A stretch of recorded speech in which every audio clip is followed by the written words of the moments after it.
Hello. Hello and welcome back. All right. How's everyone doing today?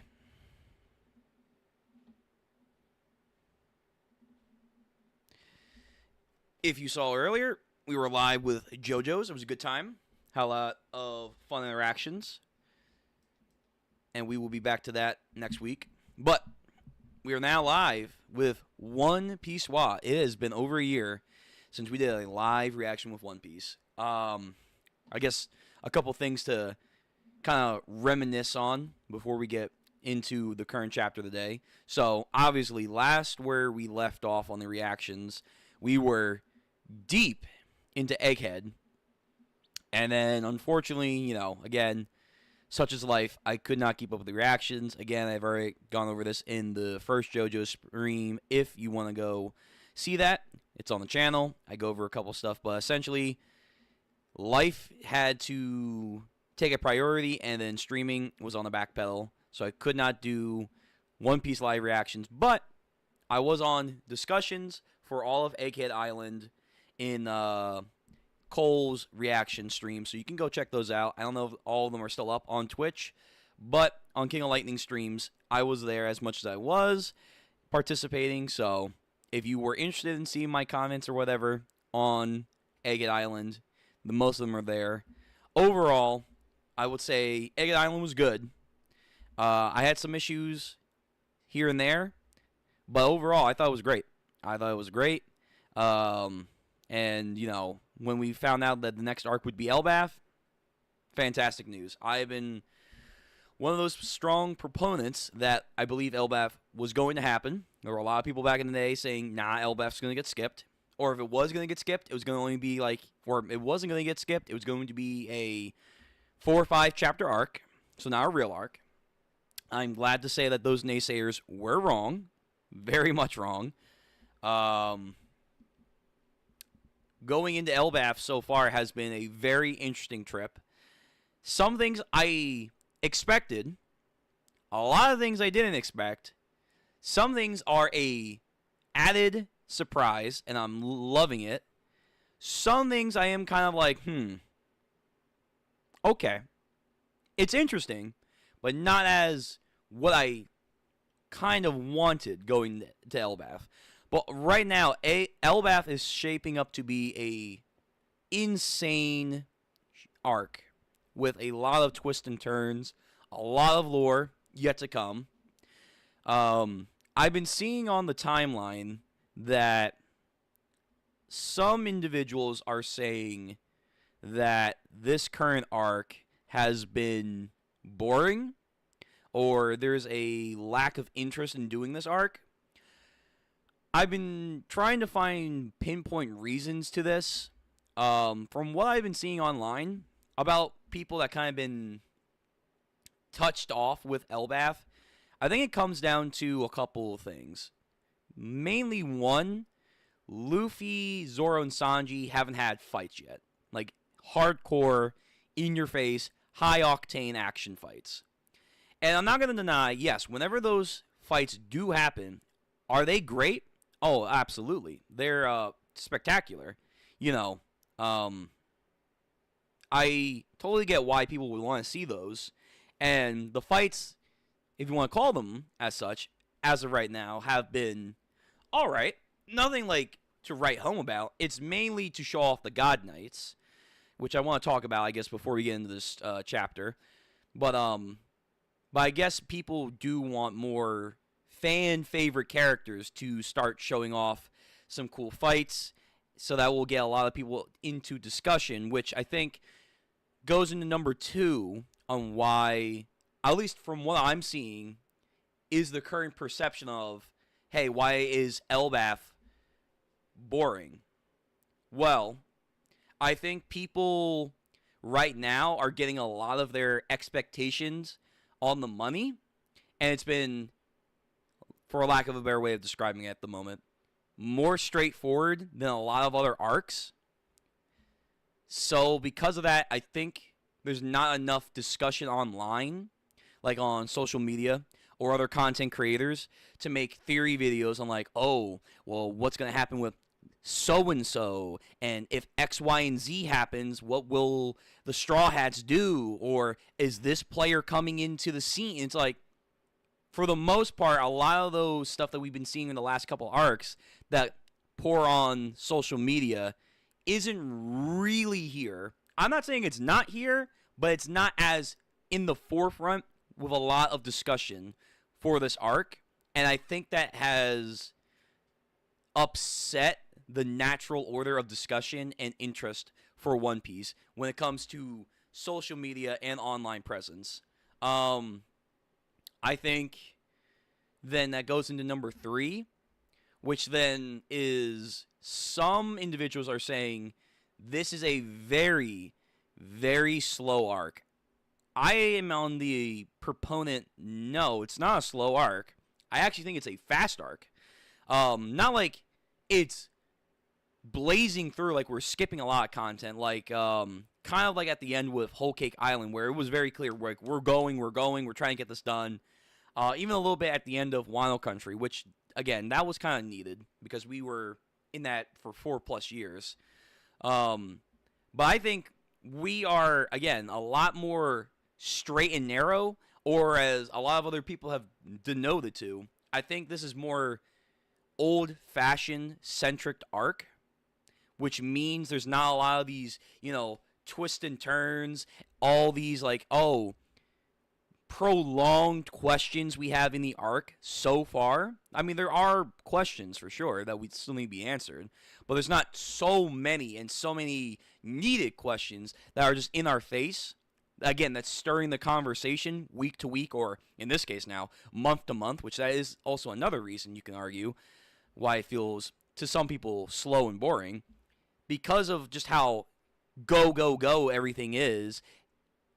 I think that also has tripped up a lot of people that are used to the formulaic patterns that we've been getting in post-time skip, mainly since like Dressrosa onward. People have been very used to kind of how Oda has set up a lot of his arcs, but now that Oda's kind of making this more so how he used to do it, now I think we're seeing a lot of the newer generation of One Piece enjoyers, mainly the online-centric social media people. They're not grooving. They're not jiving with this. Which then finally brings me to my 4th point. My main point, not that we've been taking breaks or the scheduling of these chapters, because that's always been an issue, and it's been growing more and more. We talked about it in Egghead Islands on Coldstream. You can go check that out. We've been, a lot of content creators have brought this up about like, well, the scheduling isn't all right as it is right now. Oda's health, all those factors. What I think is kind of being mixed into this, and why we're seeing a large sum of people that are feeling this way, going in lockstep with what I just said for those 3 main points, I think a lot of this complaint is coming from the newer generation of the fandom. And I mean by that is, these are the individual groups that are coming from straight off the anime. These are the same people that finished Wano Country anime, and then they were either slightly reading the Egghead, and then, or watching Egghead, but then decided, once that month or couple month long break that Egghead just had and just got done with, they wanted to catch up with the manga. I think a large sum of this is coming from the audience that were strictly anime onlys since Wano Country. And now that they're finally caught up week to week, or in this case now, month to month, they're feeling a little bit fatigued. Maybe fatigue's not the right word. More so dissatisfied on what they're getting on the chapter releases, and they kind of have to adjust from going from a huge bunch of content that they could react back to back to back in a different format too, versus an anime format versus a reading format. This is not me trying to say they don't have reading comprehensions. I'm just saying this is now a whole different field that they have to enjoy One Piece in, that they're not typically used to, and because of that, they're feeling that this is not up to par.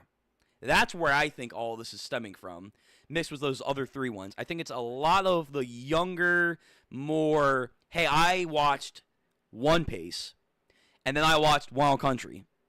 And, I'm on the anime of Egghead, but I didn't want to wait those couple month breaks.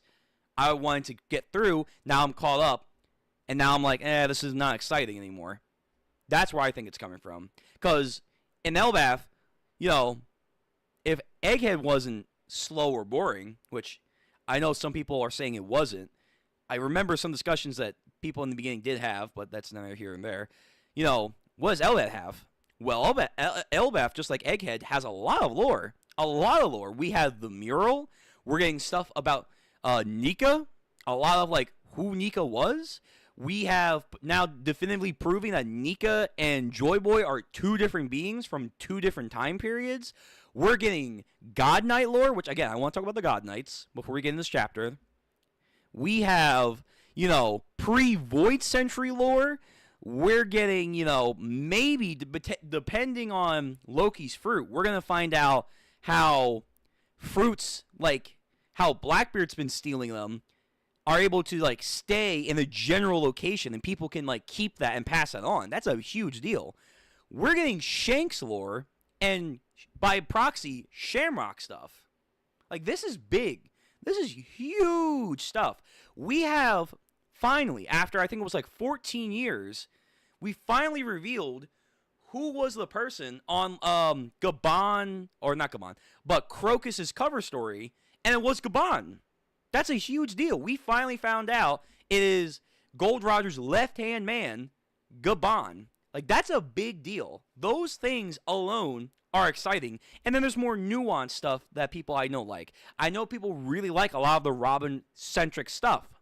I know people including myself, Zoro and Luffy's interaction. This arc so far has been feeling, again, that old school Zoro and Luffy dynamic of captain and vice captain. We've been kind of lacking that in post-time skip, but now, for a couple times, we've been getting that in Elbaf. That's great.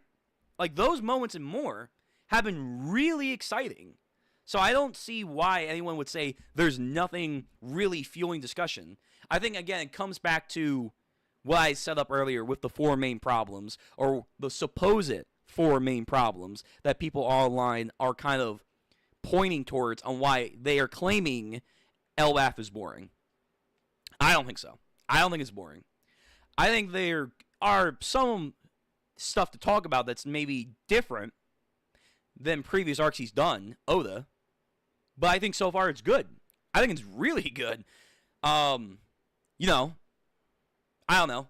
Maybe that's just me because I'm more experienced, more seasoned when it comes to One Piece manga and anime. I've been reading One Piece since Dressrosa, since the middle of Dressrosa. I remember I caught up to reading One Piece pre-Gear 4.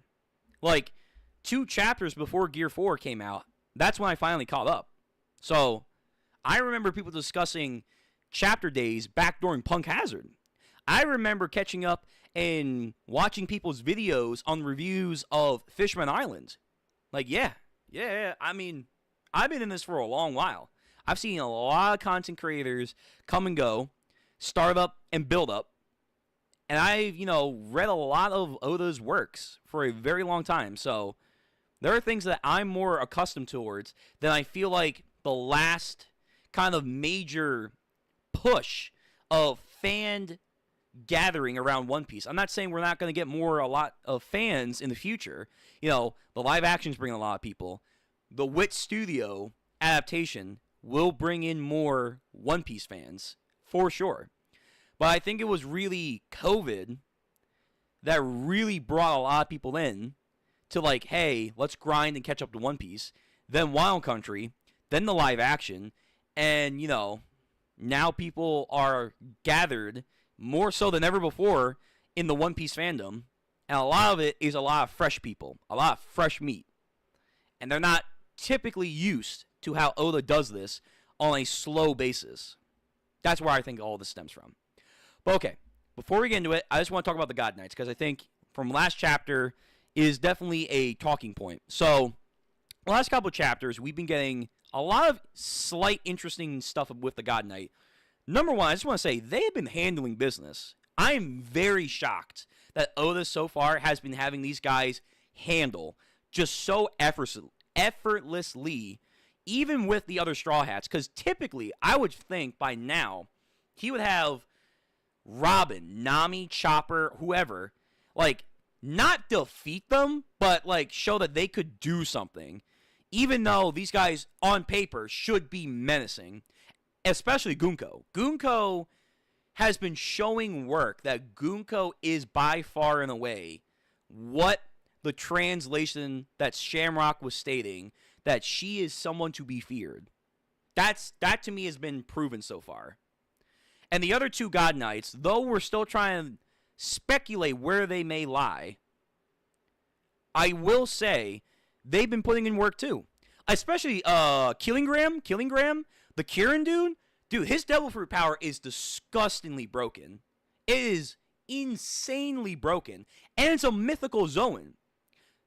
So, like, right now, the God Knights are a force to be reckoned with. They're tactically savvy. They have masterful creative abilities.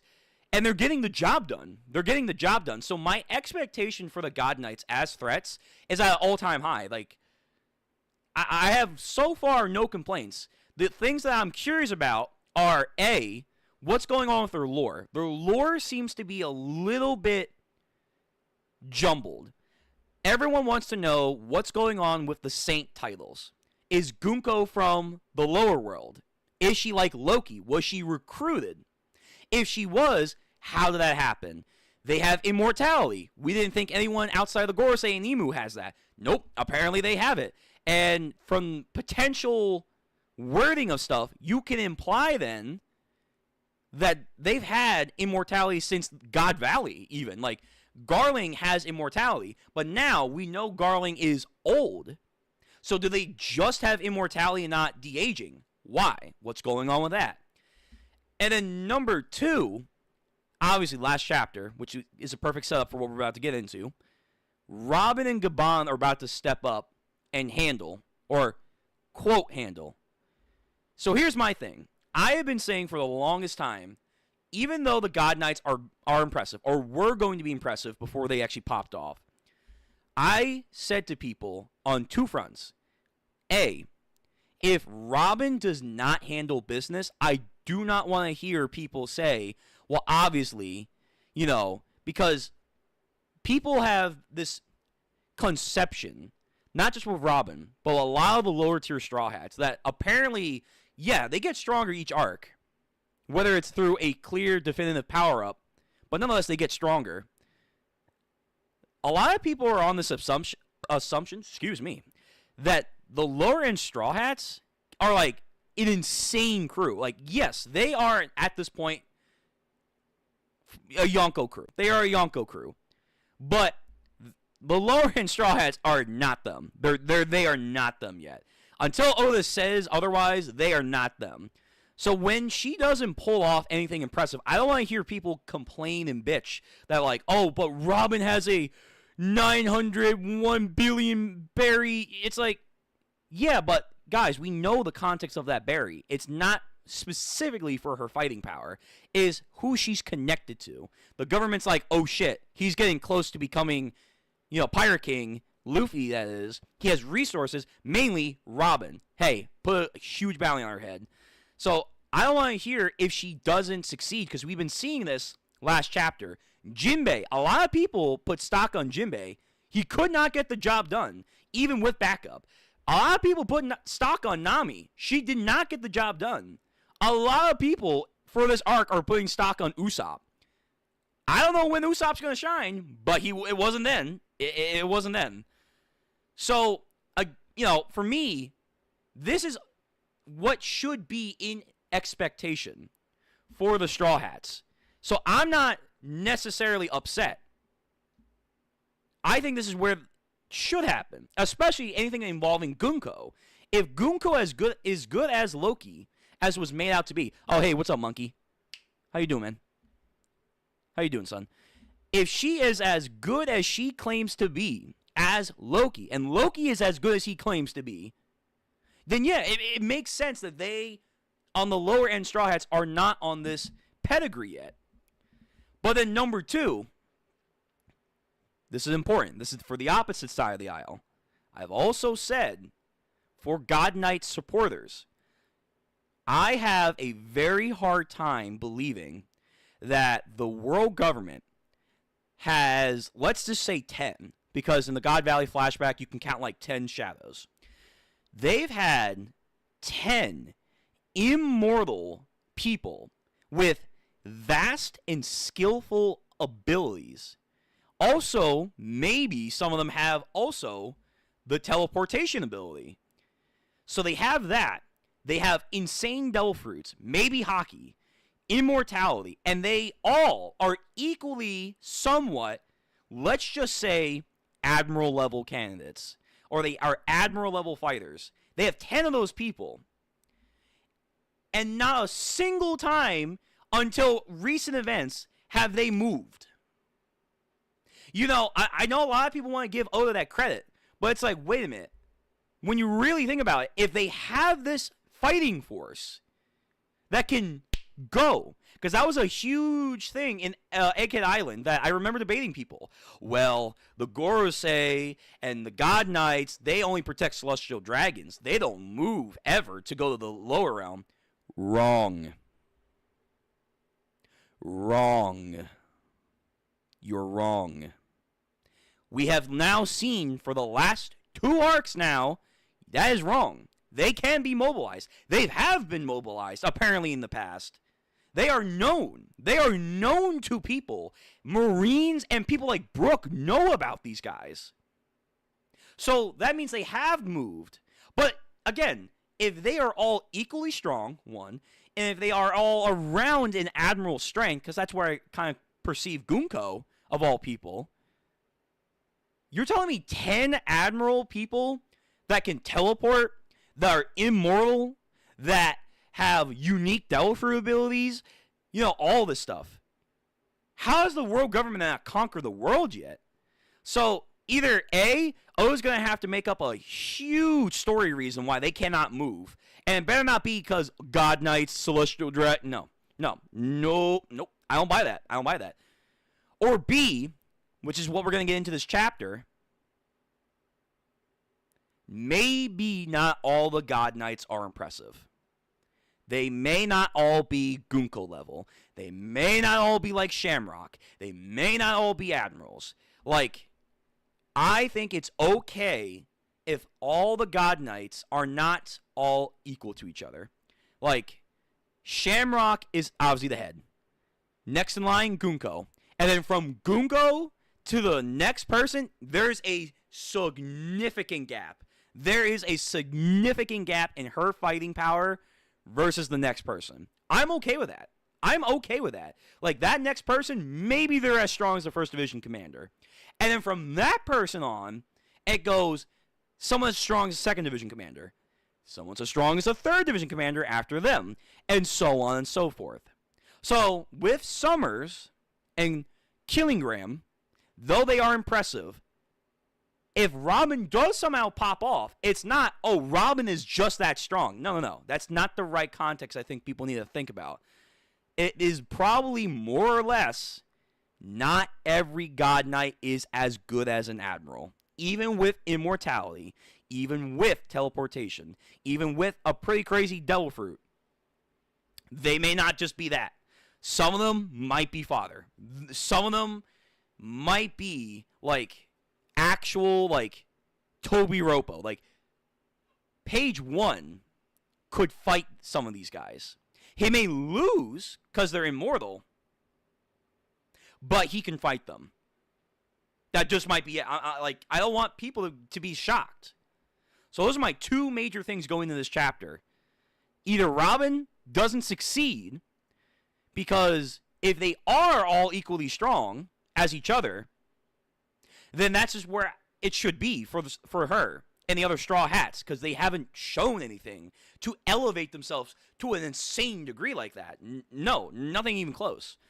But then on the flip side, if it's proven that someone like Robin can defeat Summers, Killingham. That's not a Robin plus agenda. That is more so a God Knight detraction agenda. They are not all equally created. Some are just built different. Not all of them are the same. Okay? All right? Do we have that established? Good. So, I'm good, brother. I appreciate the grind. Thanks, man. I'm trying to put in the grind right now, trying to better myself, in and off stream. So, I'm glad you guys are here. All right. Sorry for that rant and, whole exposition. I just want to get that right out the bag. I just want to make that 1,000% clear. Those are the two mindsets that we should be going in. If Robin, I don't have an issue with Gabon. Gabon's weird. He's probably going to do some crazy shit. I already think he's going to show off Conquer's Hockey. Oh, this is how you deactivate immortality. Whatever. I don't think he's going to take out Gunko, but whatever. It's Robin. Robin's the main trigger. If Robin does or doesn't something, I think people are going to react in the wrong way than they should really be reacting towards. That's my opinion. All right. Now enough of that. Enough stalling. Here we are. So, I'm going to copy the link to the chapter. TCB has failed me. They have not dropped the chapter translated. Sad. Very sad. So we're using Qbari, which is a byproduct of One Piece scans. It is what it is. I can't wait any longer. I got to react to the stream today.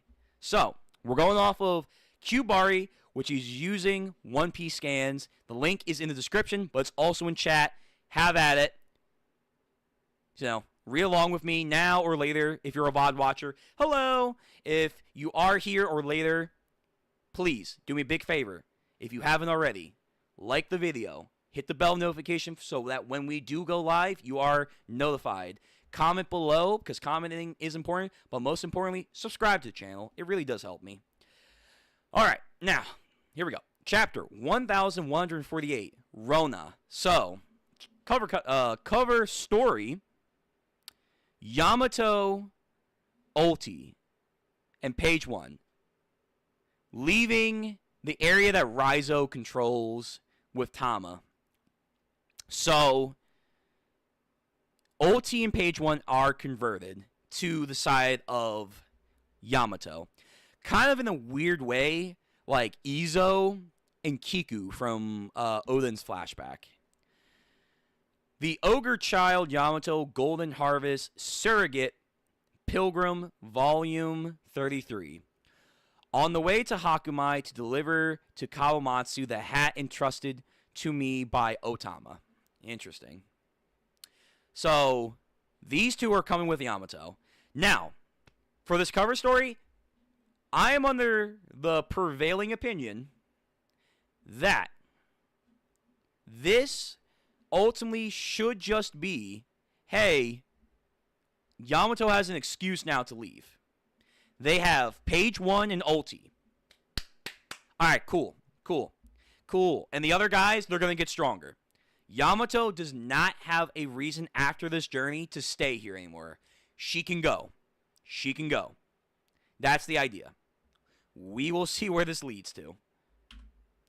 Alright, next page. Wow. My legs made me very off. Okay, weird translations. This is One Piece scans, so we're going to have some weird-ass translations. Rona, where are you going? You're going to fall. So Gunko's arrow is beneath her, pointing her into a direction. We have, I think her name is Yulva, the Mountbeard's daughter, or no, great-great-granddaughter. Rona. What the? That's weird, but it's fine. Don't worry about me, Yulva. All good, no problem. This is nothing. So she's being led off the tree. This is nothing. Rona. And of course, she's now scared. Come back, Rona. It's dangerous. You will fall to the underworld. Summers. The first brat is about to fall. Perfect. Make sure all of Elbaf hears her voice. So they're going to sacrifice one kid just to send a message. Damn. All right. In 30 seconds, you still haven't made a decision. So guess what? I'm going to drop the first kid.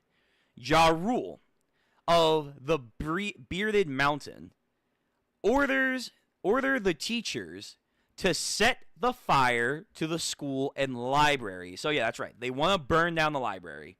Because of course, why not? He's crazy. Lord Ja Rule, what shall we do? That library holds texts passed down from generations for millennia. But their lives come first. Do you even realize what you're saying? That's the dilemma. Knowledge or kids? The problem isn't that their demands are too heavy. It's a decision we have to make, whether to submit to those guys or not. Are you suggesting we just let our kids die? Isn't there anyone nearby? We must put an end to this absurd game at all costs. Chopper, you stay here. Robin, huh? It's way too risky to face them before we understand their powers. In that case, but I can control my emotions way better. I mean, all right, fair enough. So Summers is riding his weird thorn dragon thing. You want to kill kids? Nami replies. Summers, ...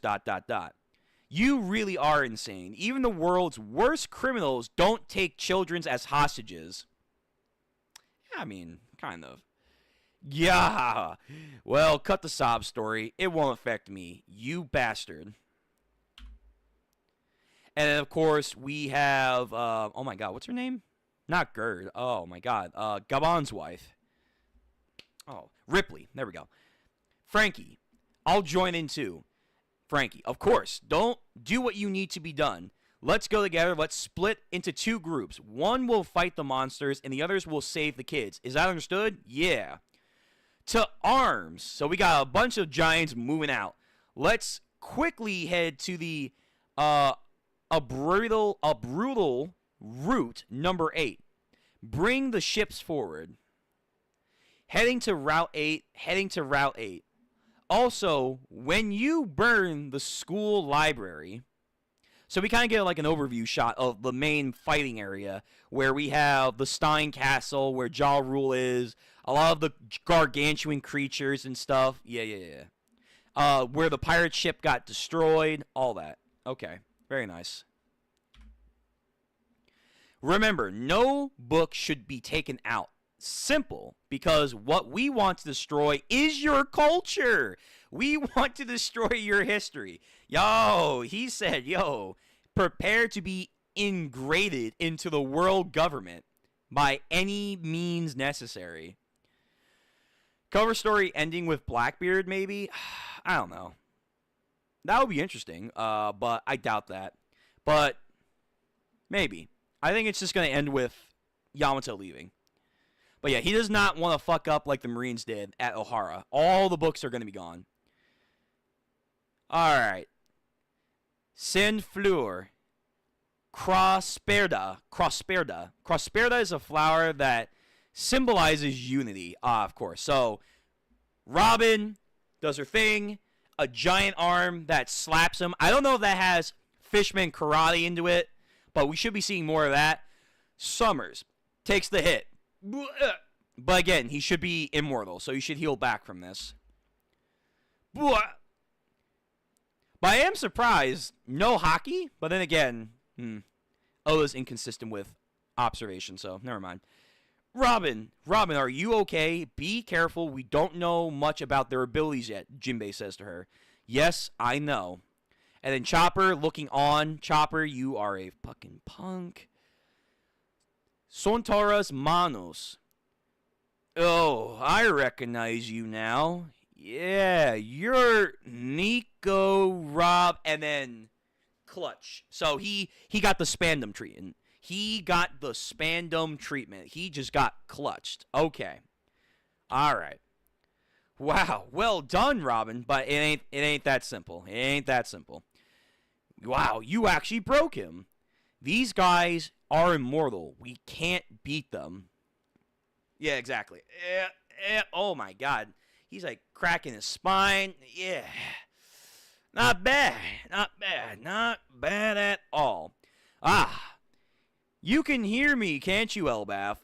20 seconds left until the first hostage is going to fall down. God damn, he's a zombie too. And then Robin comes over. She's actually grabbing onto Summer. Damn, Summers, you lucky bastard. You're getting a whole face full of Robin. But, of course, more arms will appear. Hey, now just... Oh, damn, she's falling off the branch. What are you planning to do? Don't tell me you're in love with me, are you? Oh, God. Fucking Summers. Huh? Seriously? You're just gonna jump like that? Are you trying to kill yourself or what? Your feelings touch me, but I don't want to follow in your afterlife. Robin, what is she planning on doing? Well, Robin in theory can fly. She just has not put enough effort into it, really. Idiot, did she plan to drag him down too? I know perfectly well that you're immortal and that you're a thorn man. If those damn invisible thorns disappear, we can save the kids. But how are you going to get them to disappear? Like, can you, just like knocking out a Delpher user, if you do enough damage to one of these immortals, are they going to lose focus because they have to fix themselves, thus their Devil Fruit power deactivates? Is that the idea? Like, hey, you may be immortal, but try surviving a huge-ass fall from this far up, then try building yourself back up and focusing on the thorns. Maybe might be the idea. So you thought just because you're going to throw me off a cliff, you put the kids out of my reach? Damn. Oh, range. I didn't think about that. True. I guess range. Damn. So he's implying that his range is far. Damn. Oh my God. These guys are crazy. Not bad, girl. Not bad. And of course, Robin gets skewered. But this is probably not real Robin. This is her clone. The Monto clone thing that she can do. So she gets started like a porcupine. She's feeling it. She's feeling it. Yeah, exactly. Exactly. Because it was way too brutal. It was way too brutal for her. Huh? So Robin, clone, disappears. What the hell? She vanished. She really planned everything out. Can't you just make like a rose whip and then just pull yourself back up? So classy, Robin. I've got goosebumps all over. Damn, even a knife can't cut through this vine. Or, not vine. Can't cut through this. That means we'll also have to deal with the girl out there as well. Yeah, her thing is impressive, so let's see if you can handle that. Only 10 seconds left. It's him again. Exactly.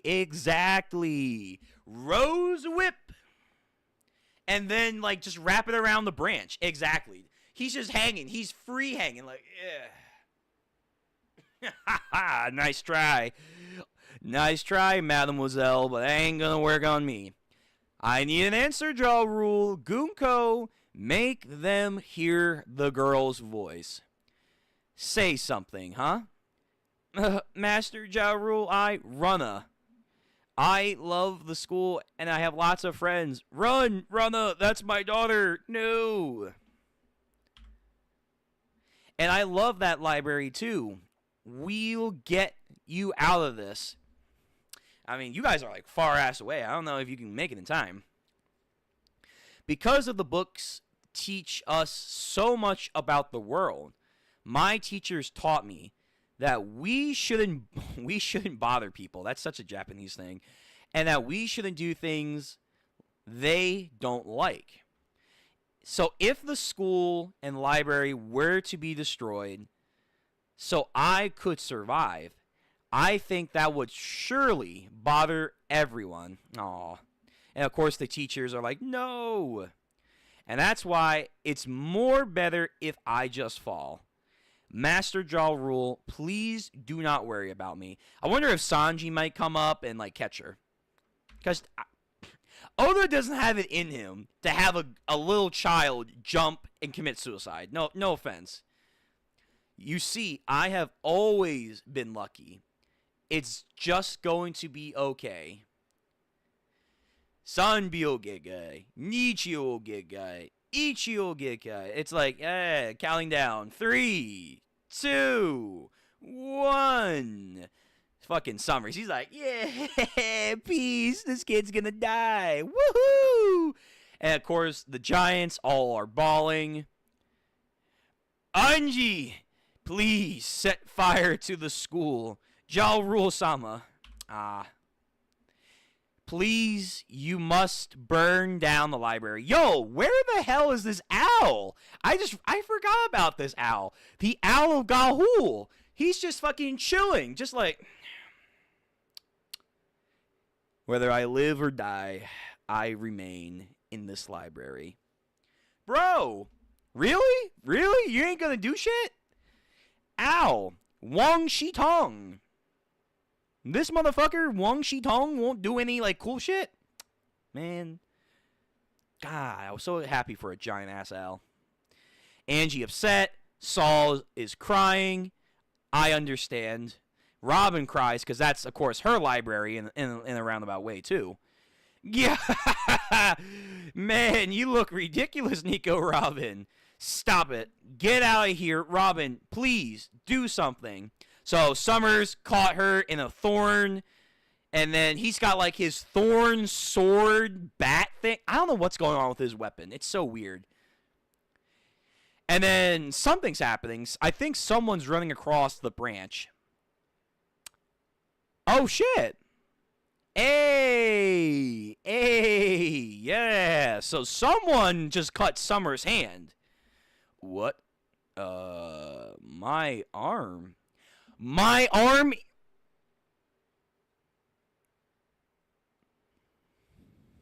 Hold on. Whoa. Wait. Zooming.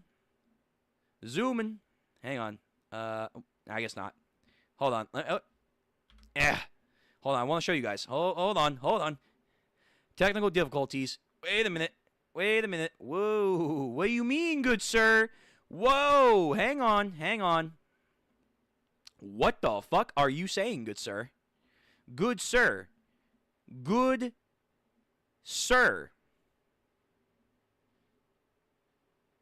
Excuse me? Hold on. Oh, shit, my browser. Oh. There we go. You see that, right? What? My arm isn't regenerating. He cannot regen. Oh, wait. I know who it is. Oh, shit. Fuck this for a second. Hold on. Has an axe-carrying maniac made his appearance? Is it time? So, are the prophecies true? Are the prophecies real? So, Gabon already showed that he has infusion. So, he already showed that. Number 2. Are the prophecies real? Is the secret to beating them lies in Conqueror's Hockey? The Immortals, specifically. Oh, fuck. We just changed the game. Woo! Oh, shit. Woohoo! It's been a what? What? I mean, oh, wait, so is this guy from God Valley? Is Summers that old? Whoa. It's been a while. What the fuck? Are you serious? And yeah, Summers. Scarborough Gabons. No! Man just got absolutely speed diffed. That's the end of the chapter? Oh my god. Oda, you suck. We're on a break now.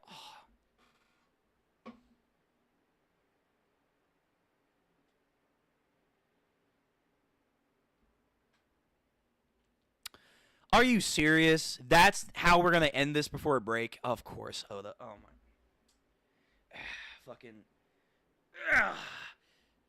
Sliced him down. so swiftly and yet so gracefully and yet powerfully. So Summers is down, I imagine. No regen this time. Although he didn't go for the head, as Thanos said. He didn't go for the head. Wait a minute.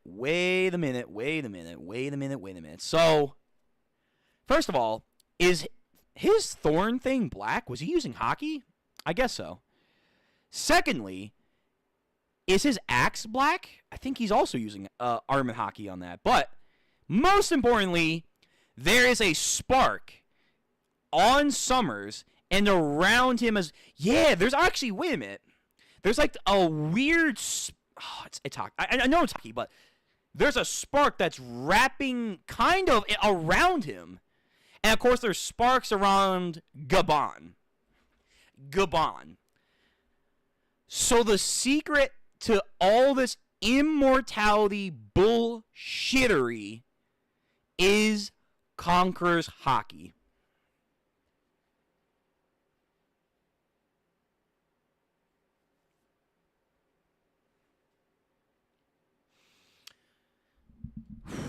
Oh boy. I think a certain agenda just got up. Oh no. A certain group just got their stock up. Well, that depends on if this entire group could do this. I know for one individual, it looks like their stocks just went up way higher. Can we get much higher? So high. Oh. Hold on. Let me get the GIF. So that's... Oh, wow. So it really is just hockey. So a lot of the mystery around Emu, the Gorosei, it really is just going to come down to hockey. Like, last arc, the knot, yeah, the knot was cool and all, but what was at the forefront? Hockey. Massive amounts of Conqueror's hockey. But specifically, who did they refer this to? Who did they refer this to? Oh, fucking K. Okay. Alright, let me switch back. Oh, fuck my life. So, Shanks, in a way, just got another buff. He just got another buff. So, not only can Conqueror's hockey deactivate Devil Fruit powers if you train it up enough, they too can also stop immortality. That probably also means that if you train your Conqueror's hockey enough, you can stop the teleportation too. My best bet. You can probably stop the teleportation too, because what happens at the end of Egghead Island? The knot comes undone from Emeth. A huge score of hockey appears. And the ones that were still on the island, not Mars, but the ones who were still on the island, what happened to them? They de-transformed, and then they got sent packing back to the Holy Land. So that probably means if you have enough Conqueror's hockey, you can shut down the teleportation too. Whew, wow, that's crazy. Now again, we know Kaido and Big Mom can shut down Devil Fruits like Law and Kid. Do they have enough Conqueror's hockey to stop the immortality? No. You know, like, do they have that repertoire? I don't know. So far, it's looking like Shanks and Shanks alone. Obviously, probably Roger, because you know what? Honestly, fuck that for a second. The sheer fact that he said, "Oh, Gabon," like that, to me, and also Gabon, it's been a while, implies that not only Roger, obviously Rayleigh, because he has the Conqueror's coding too, Gabon made some of these God Knights back in the day sweat. They made some of these God Knights sweat. What the fuck? So on God Valley all those years ago, Roger really went ham, huh? Roger, I don't know if Garp, whatever, if he's ever fought one of these guys. Maybe Whitebeard, because there is the theory that Shamrock and Whitebeard have a history. Wow. Oh my. I'm sorry. I'm just so shocked. It's all coming back to Conqueror's Hockey. It's just Conqueror's Hockey. Like, that's how you beat Emu and the boys. Just get Conqueror's Hockey. Now, to be fair, it's masterful Conqueror's Hockey. Like, this is, like, probably the pinnacle of Conqueror's Hockey. Deactivating fruits. Deactivating teleportation. Deactivating immortality. So, Conqueror's Hockey has to do something now with these attributes in the way of it is suppressing abilities as a whole. That's wild. That's fucking wild. Let me see what chat's saying. Summer is entering as entertaining as fuck. Yeah, he is. Oh, facts, Lamal. The speed is crazy too. Break? No. Yeah, we got a break. We have a fucking break. But for the channel, that's good. We're gonna do some more different variety reaction streams next Thursday, along with more JoJo's. Yeah, the sparks are ambiguous as usual. Lol. I really hope it's not just Conqueror's. I think it is. I at this point, I'm sorry. I think it is. Because it's not a diss on Oda to say this, but I think at this point, Oda, I don't think has enough time to introduce something else. Like, this is the fourth stage of hockey. Instead of observation, armament, conquerors, let's have another stage. This is the fourth stage. This is mastered hockey. Something like that. No, I don't think he has time. He barely has time to explain on a minute level all the hockey sub-abilities. He barely has time to show Usopp using observation hockey. You think he has time to have another hockey field? No. And I just don't think it's going to be something else. What's it going to be? Like, this is key. Yeah, like, key is real now in One Piece. Gabon, Rayleigh, Roger, and Shanks, they have key now. Like, this is like, this is like Black Clover. Like, how Asta has key and Yami have key, and that's different from Magic. Like, they have all of a sudden key, so they can now do some weird negation shit to their abilities. Soul hockey? Stop. That's disgusting. No. Soul hockey. I mean, the problem is Soul is already its own unique attribute, but at the same time, it's already ingrained in hockey, too. It is. Fuck, man. I don't know. I don't know. I will say this, though. It is a lot easier for Oda's part going forward if he makes it Conqueror's Hockey. Like, and what I said at the beginning of the stream now, I would like more, but it could be his answer. Why have the God Knights not moved in so long? Why have they not done anything? Well, the answer might just be simple. And this, in turn, boosts the Yonko agenda. The Yonko, with their particular expertise in Conqueror's Hockey, even though also the not the God Knights, the Gorosei, they have Conqueror's Hockey. I haven't seen any of these God Knights have it so far, but I imagine Shamrock probably has it. But anyway, because they have probably more expertise in Conqueror's Hockey, they are just as vulnerable as anyone else. Maybe even more so. That might just be it.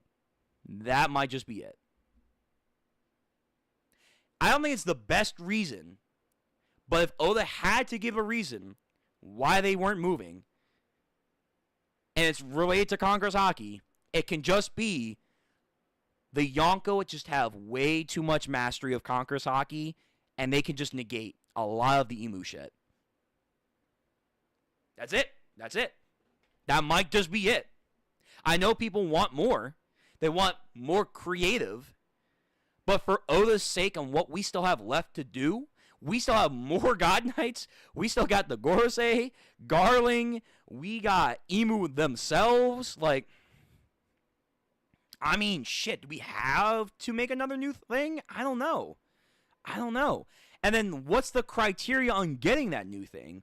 Like, is it fair for everyone to get that?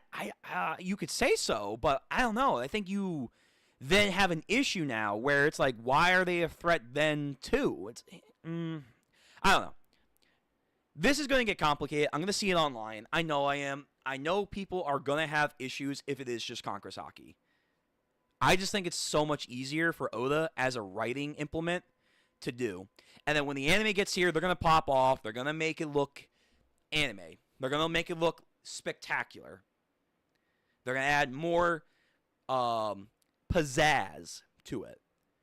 So, I get people may not like it, but that might be just for Oda. This might just be a, hey, now we're running out of time, but there's a lot I still got to cover. And I can't just make a new power system out of nowhere.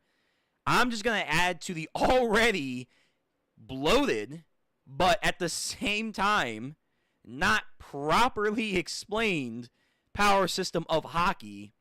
Hey, Haki can just do this and call it a day. He lives in ambiguity. That is Oda's writing style, true and foremost. He loves to hide in the uncertainty and not fleshing out everything because he may want to change something up later, or he doesn't want to fully elaborate because it cuts off certain creative elements for him to do later. So yeah, this just feels in Oda's ballpark. It's firmly in Oda's ballpark to make this Conquer Saki. It is for sure easier. I wonder what happened at God Valley, that the God Knights disappeared. Yeah, I don't know, because now I was thinking, if they don't have longevity, which I guess isn't the case, because if Gabon knows him, where else would they have known each other? The best course of action is God Valley. So Summers has been around for a while in the God Valley, or in the God Knights, as well as Garling. Like, he is Garling's generation of God Knights. So when we go back, let me see if I can pull it up. Let me see if I can pull them up real quick. One Piece God Knights.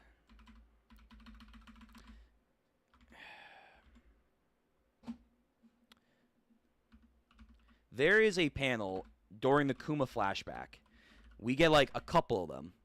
God Valley, God Knights. We see a couple of them. Yeah, right here. Right here. So, let me show you guys real quick, because YouTube doesn't like this. We see, obviously, a young Garling. He looks like Shanks. We see some girl with black hair. I have no idea where she is. We see fucking, Bull Dude over here. And then I think we see, two more. I think we see, two more God Knights. I'm trying to fucking see. Yeah.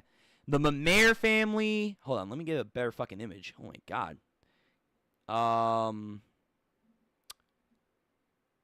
Yeah, something like this. Hold on. Fuck. I'm gonna try and zoom in, but whatever. Yeah, so the Mamere family, there's a guy with a mask, and then there is, this guy with, a huge, puffy hair. And then we see the lineup. There's, I think 9 or 10 shadows. So it's implied that there are at least, usually, 10 people. But if they only have immortality and not youth, they probably die eventually. Eventually due to age. So they can still be changed out. But also now we know, because of this arc, they can be selected from the lower realm. Oh man, this adds a lot more stuff to the history of the God Knights. It really, really does. But yeah, so my best guess is, let's say Gunko is as old as we think she is. She's 16. She's 17. That means after God Valley, probably even after Roger's execution, she was probably recruited to be a God Knight. Probably. Maybe. So fairly recent in the scheme of the world in history that she was recruited. Because she's rather young looking. And again, I don't think they have the longevity. They only have the immortality.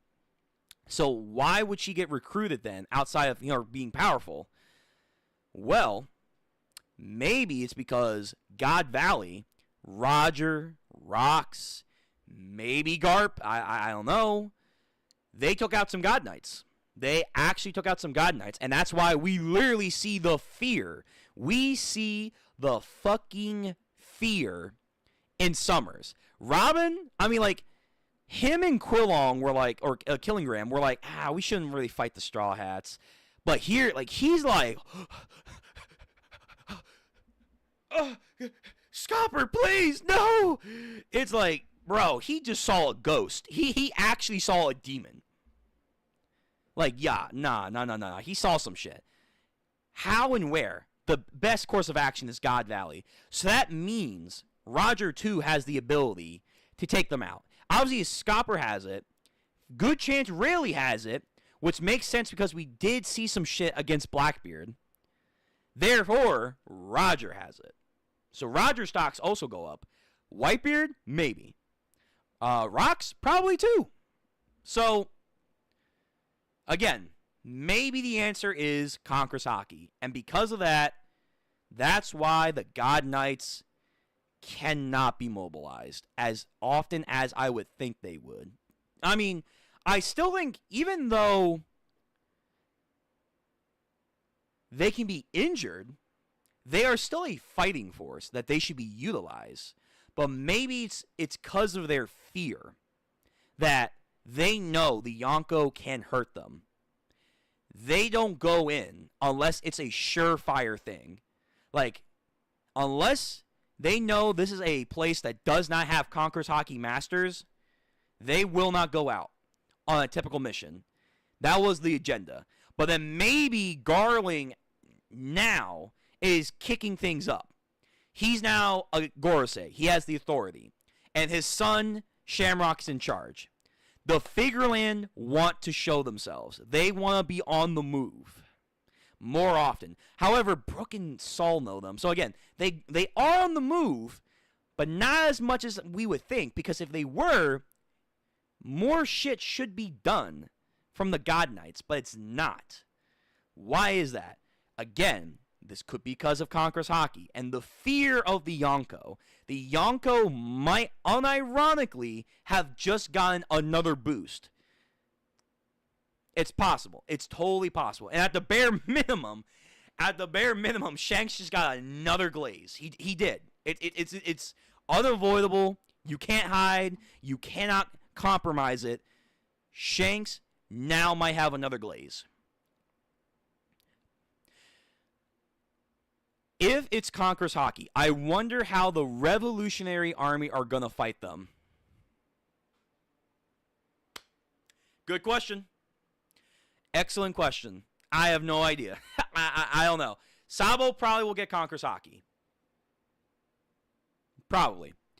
Dragon probably has Conqueror's Hockey. I'm not denying that.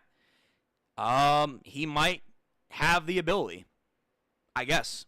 That will be his time to shine. Quote. True. Yeah, that final war is going to be packed as fucked. Yeah, like, listen, we're going to have people deal with the God Knights. So, like, the Revolutionary and some cats are just going to have to start coasting God Knights. They're just going to have to start coasting them. Because I don't see, unfortunately, unless it is something else that's not Conqueror's Hockey related, I don't see how Straw Hats are going to hurt them in the long run. And the answer cannot be, all the Straw Hats got Conqueror's Hockey. That's not going to happen. That's, I don't think, a good answer to the problem. I really hope we get an in-between to the Holy Land to flesh out the Celestial Dragon a bit more. Yeah, that'd be nice. I am interested to see if this arc, like the last two arcs, if we're going to get like an in-between break where Wano Country, we went out during the act breaks. We saw that Blackbeard's going on the move. We know that the warlords were getting disbanded. Sabo and the Rev went to the Holy Land and shit went down. And then after that, when we went to Egghead Island, we had, obviously, Kid and Shanks on Elbaf teasing that. That was a big deal. Law and Blackbeard interacting with each other. That was a big deal.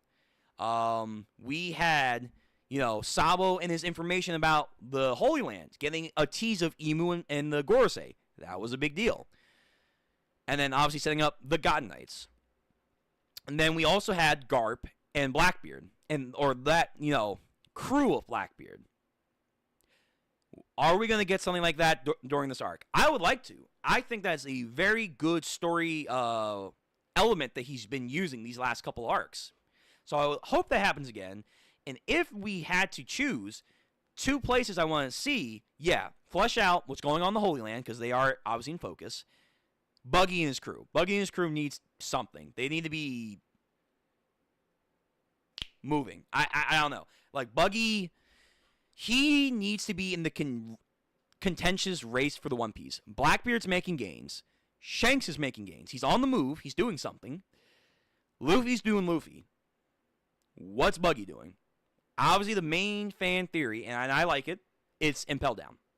He needs to go to Impel Down. He needs to get Dofi. Maybe Weevil, but who cares about Weevil? They go to Impel Down, they wreck shit up, they get Doflamingo. Doflamingo tells them about the national treasure. Remember that. The national treasure of the Holy Land. And this can also tie into why he wanted to become immortal. From Laws of Power. Yeah. Because maybe, unlike Emu might have the real immortality. The real deal. But then again, maybe Haki can undo that. Like, is this immortality connected to Law's immortality? That's the question. I don't know. Maybe. But if it is, then Haki can supersede, potentially, Law's immortality. Like his ultimate technique that Doflamingo wanted. Which is theorized to be what Emu used all those years ago to be immortal. Just saying. It's possible. But yeah, so that's what Cross Guild needs to do. They need to get Dofi, because Dofi's going to give them the 4-on-1. He's going to get them more motivated, more recognition, and then they'll have a reason to go further after the One Piece, to go fight God Knights, I guess. I don't know. But yeah, Doflamingo, I think, is the key. Blackbeard's role in the final war is still a mystery to me. I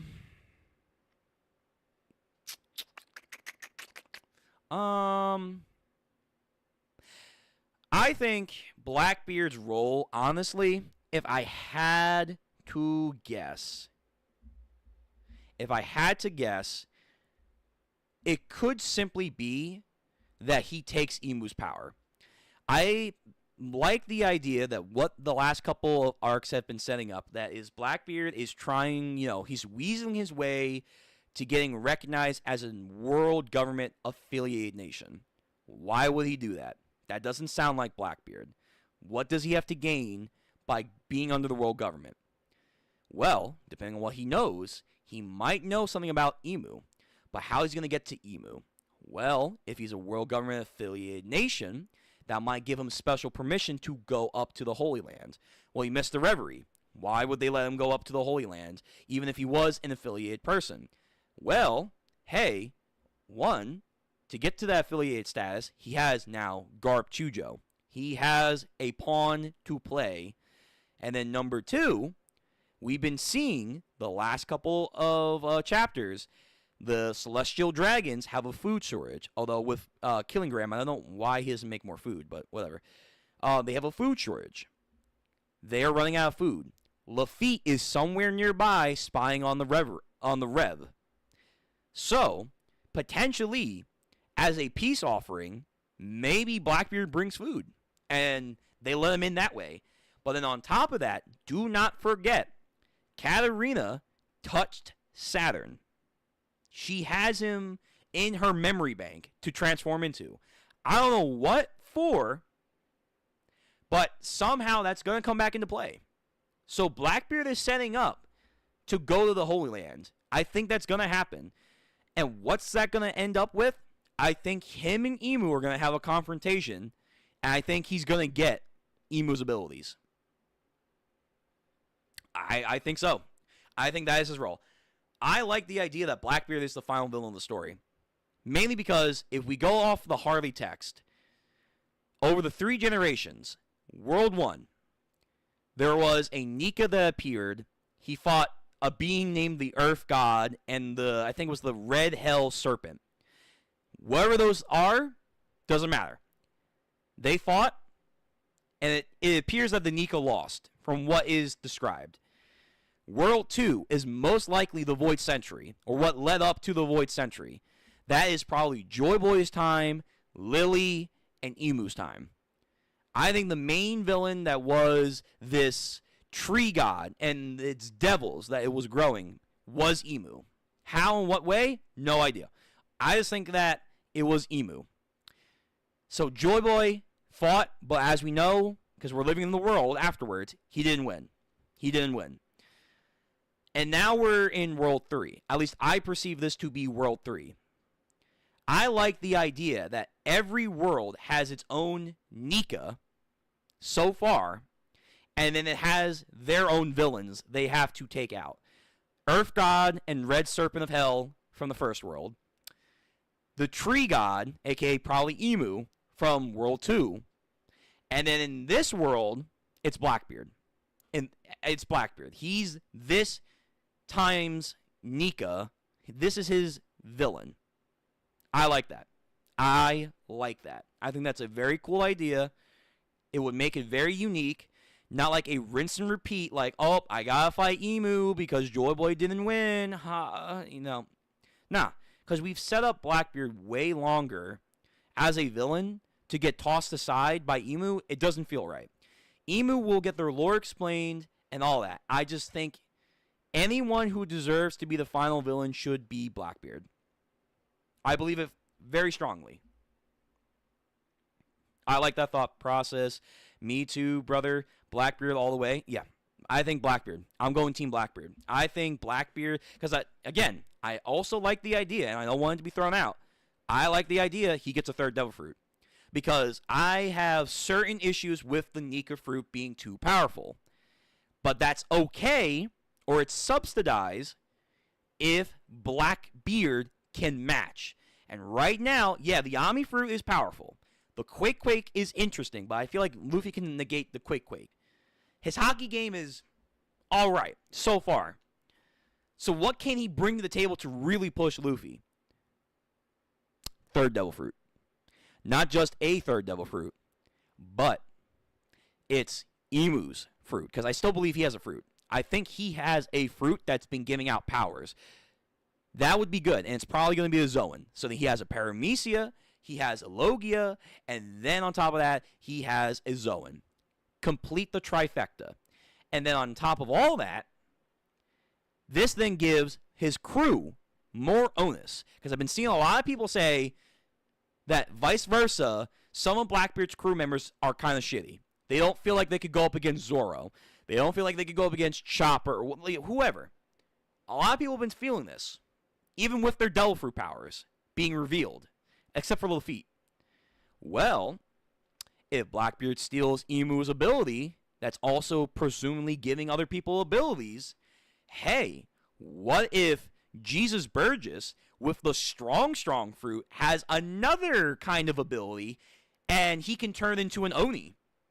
Sanji has to fight that. What if Shiryu of the Rain not only has the invisibility fruit that Zoro has to fight, he is, what are they called? A weasel yokai? It's like the 2-tailed weasels that like spin around and create cyclones, and they can like cut things extremely sharp. What if he's that? What if Katarina Vaughn, though she is a 9-tails fox, she can also turn into a Bako Neko, which is a two-tailed demon yokai cat, against Nami. Now we're cooking. Now it's like, oh, okay. This then gives onus that not only is this the final fight for the Straw Hats, these are serious fights. Like, these are anything like the Straw Hats have ever faced before. It's basically like the entire crew has multiple fruit powers, which would also fit into Blackbeard's theme too. Come on, that would be kind of cool. I think that would fit. That would give Blackbeard onus and his crew onus as the final fights for the story. I'm totally fine with that. I am totally fine with that. And by the way, we get like a cool thing that doesn't happen too often. Villain on villain. We get Blackbeard versus Emu. That could be like a mini arc. You don't want that? I want that. I want to see Blackbeard versus Emu. That would be really cool. And from that, we can get bits and pieces of Emu's perspective. A little bit of that Void Century flashback, yeah. And then when we do get that Void Century flashback, which we should, as an arc, then we'll get the entire story. I think that's Blackbeard's purpose. I think that's Emu's purpose. You know, where does Aki Inu fit into all this? Yeah, you know, he's over there. He's over there. Don't worry about him. Don't worry about McAvoy. He'll be fine. I like that Blackbeard and Emu theory. Loved your reaction. I need to get some food. Have a good one. Yeah, I gotta head out too. This was a quick stream, but my overall thoughts on the chapter. It's a good chapter. This supports what I said at the beginning of the stream. This supports what I said. Robin did not have enough to get the job done. She was creative. I'll give her that. But a lot of people were like saying, yeah, Robin's going to do something. Nope. But at the same time, Gabon has the secret to beat a God Knight with the immortality. And Gabon scared the piss out of Summers. Like, listen, I'm going to be real with you. I know this is going to bring up some old debates. If Kizaru was standing down Gabon, I don't think he's going to be as scared as Summers was. I'm going to keep it a stack. So this might mean not all the God Knights are who we think they are. I still believe in Gunko. Obviously Summers. Maybe someone else.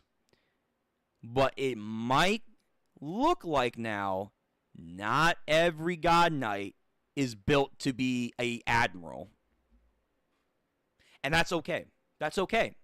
They don't all have to be admiral level candidates. They don't. The main thing is that they have interesting abilities that are tricky, immortality, and teleportation. That's really it. That's the hard carry.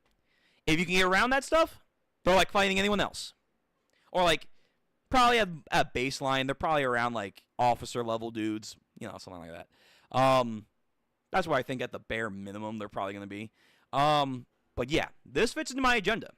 I'm okay with this. This good chapter because of that. Very good chapter. Alf Gahul not doing shit, you know, okay. They're not going to burn down the library. Not going to happen. Gabon's doing cool shit against Summers. But Gunko might be an issue. Gunko can show why she is her. She is her. And do cool shit. So look out for that. And then because of that, we might get Luffy and company coming back up.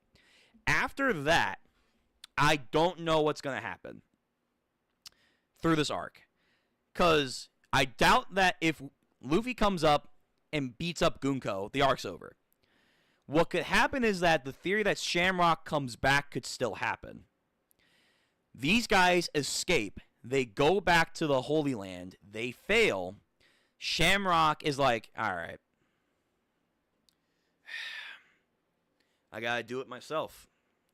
And he heads back. And then we get the Luffy versus Shamrock fight. And because of that, he has already trained, because I like the idea that Gabon trains a little bit of Luffy during this arc to get this ability. And now that he has this ability, which I said at the beginning of this arc, though it's not on here, it's more on Cole's stream, go check that out. He'll probably be streaming later. I said Gabon, if he has this, will train Luffy. I think that's going to happen. And he even said, hey, once all the fighting is over, come see me. So if they fail and Shamrock comes back later in the arc, if this arc is not over, this gives an excuse to train Luffy with Gabon, maybe Zoro and Sanji, I'm not too sure, but mainly Luffy to get this ability. So by the end of this arc, do not be surprised if Luffy has in a way to cancel out certain Devil Fruit abilities, but mainly the immortality. It's coming. It's coming. It's coming. All right. That's it. All right. YouTube, take care, everyone. I am glad we got to come back with One Piece greatness. This was fun. We are on break next week, unfortunately. But we're going to fill up this time slot with a different chapter reaction to a series. Probably one of my older series that I did before, being on massive hiatus. I'm not too sure which one it will be yet, but you'll see an announcement ahead of time. So stay tuned to that. We also have more JoJo's next week. A lot of people really like the JoJo's reaction, which is good. I love that. And then we have more games coming out. We have more Fate on Monday. And then probably on Tuesday, we're going to be starting a new game series. But again, I'm going to put up the poll here and on Twitter to see what people want to see me play. It's going to be 3 options. But yeah, good chapter. It's like a good 7 to 8 out of 10. I'm interested to see where this goes. And we now have potentially an explanation on how to defeat the immortality of the Gorosei and Summers and the other God Knights, but also maybe overall narrative reasons on why the God Knights have not moved. Okay? All right. So, oh God, someone showed up at last minute. No.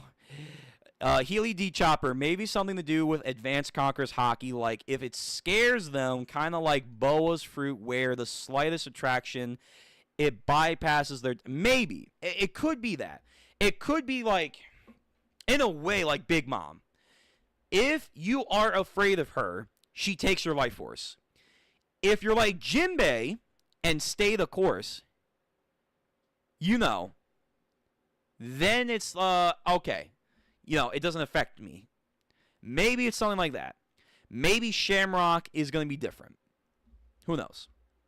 But that's not a bad idea, Helia D. Chopper. So, again, we're going to be ending the stream. Shorter stream the most, but nonetheless, we're going to be ending it. Good discussions. We'll be back earliest Monday. Thank you for everyone stopping by. I appreciate everyone showing their support and love to these streams. It really, really warms my heart. I like the discussions that we have here on stream. Please, do me the biggest favor. Subscribe to the channel. Like this video.